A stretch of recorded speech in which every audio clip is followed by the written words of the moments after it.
शिव जी के सम्मुख में आया हुआ काला बल जहर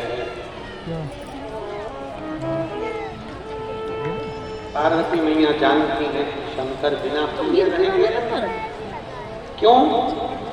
क्योंकि शिव भव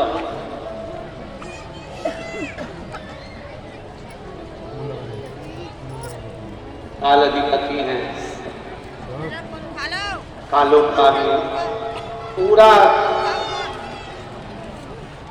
बल अपने हाथ में रखते हैं।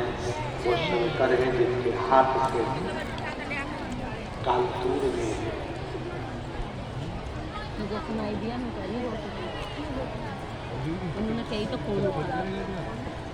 शिव ओघड़दानी, ओघड़दानी का मतलब मालूम है ना?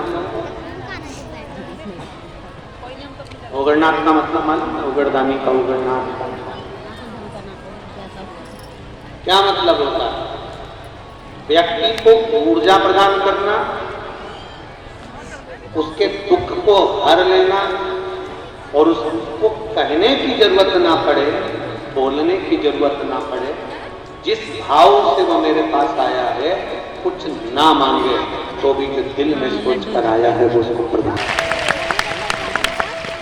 बोलो गणनाथ भगवान की हर हर महादेव। उसको ओघड़नाथ बिना सोचे बिना समझे आया और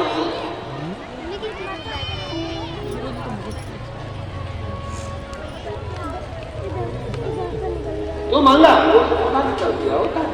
एक बच्चा अपने पापा से बोला, पापा पापा ओ पापा। पापा जी बोले क्या बोले?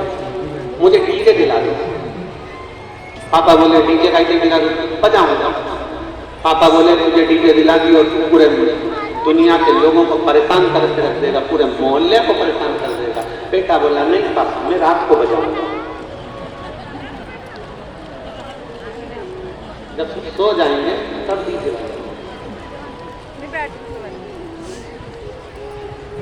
वो घटना। मेरा शंभू, मेरा कृपालदर्शी, मेरा शिव, मेरा शंकर सदा देंगे। पार्वती मैया जानती थी, क्योंकि पार्वती को साधारण नहीं है। पार्वती हमारे यहाँ एक पति की पत्नी को धर्म पत्नी कहते हैं।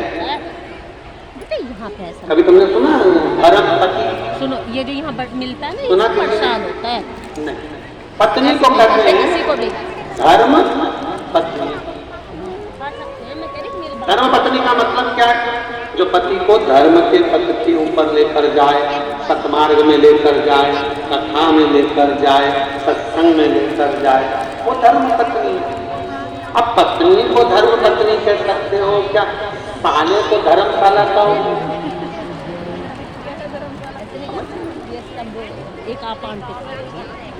एक मसाला है तो उसको धर्म लगाकर बोलोगे धर्मशाला? नहीं बोले। इन सब का जीवन देखिए, ये अपने लिए नहीं जीती। अगर व्रत भी करती है तो पति की लंबी उम्र के लिए, बच्चों की उन्नति के लिए करती है। अपना घर छोड़कर, अपने बाबुल का, अपने पिता का घर छोड़ आता, इधर आता उधर सोचती है मेरा ये भी घर है, मेरा वो भी घर है। परंतु मायके में रहती है तो लोग कहते हैं तू पराई है, और ससुराल में पहुंच जाती है तो लोग कह देते हैं पराई घर से।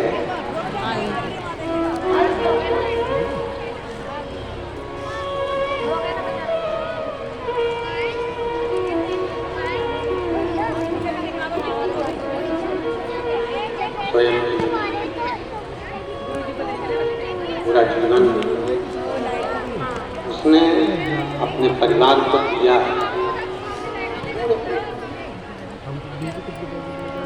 पूरा जीवन बस परिवार वालों से क्या चाहिए? एक स्त्री को, एक नारी को।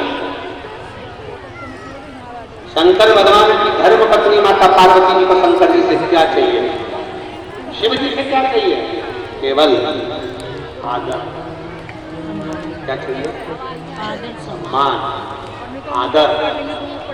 33 कोटि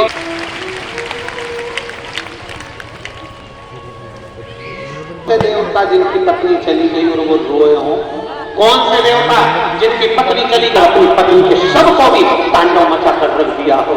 कितना प्रेम करते थे शंकर सती से कि कंधे पर शव डालकर उसका तांडव मचा कर रख दिया और अपनी पत्नी को इससे समाप्त नहीं होने दिया। शक्तिपीठ के रूप में आज भी भारत में विद्यमान कर गए।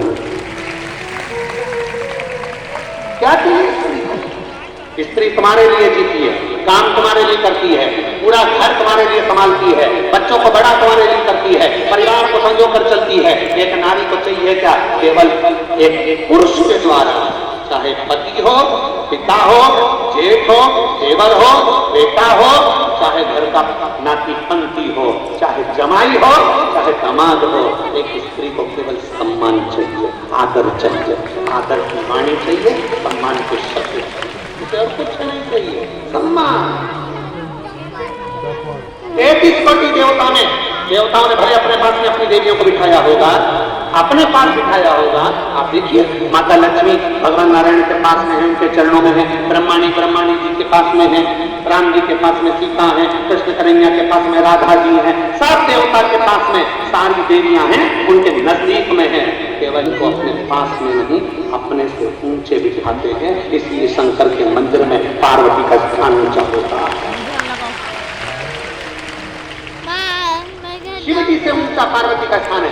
उज्जैन चले जाओ, महाकाल बाबा जमीन पर विराजमान है और पार्वती मैया ऊंचे स्थान पर। सोमनाथ चले जाओ, माता पार्वती ऊंचे स्थान पर बैठी है। आप ओमकारेश्वर चले जाओ, माता पार्वती ऊंचे स्थान पर बैठी है। शंकर भगवान के मंदिर में पार्वती मैया का स्थान ऊंचा है क्योंकि शंकर भगवान अपनी पार्वती को ऊंचे स्थान पर रखते हैं, आदर देते हैं, सम्मान देते हैं। और जिस घर में नारी का सम्मान होता है उस घर में कभी बरकत की कमी नहीं होती। इसलिए पार्वती मैया को शंकर भगवान ने सम्मान दिया तो उनके घर में रिद्धि भी आई, उनके घर में सिद्धि भी आई और उनके घर में बुद्धि भी आई। अगर जहां नारी का सम्मान होता है वहां रिद्धि, सिद्धि, बुद्धि तीनों आती है। आज के जमाने में अगर कोई नारी से पूछा जाए क्या चाहिए, केवल सम्मान। अच्छे से तो बोलो जी, प्रेम से तो बोलो। शादी में जा रहे हैं, गाड़ी लेकर घुस सकते जा रहे हैं, चले जा रहे हैं, खाना खा के बस निकले इसलिए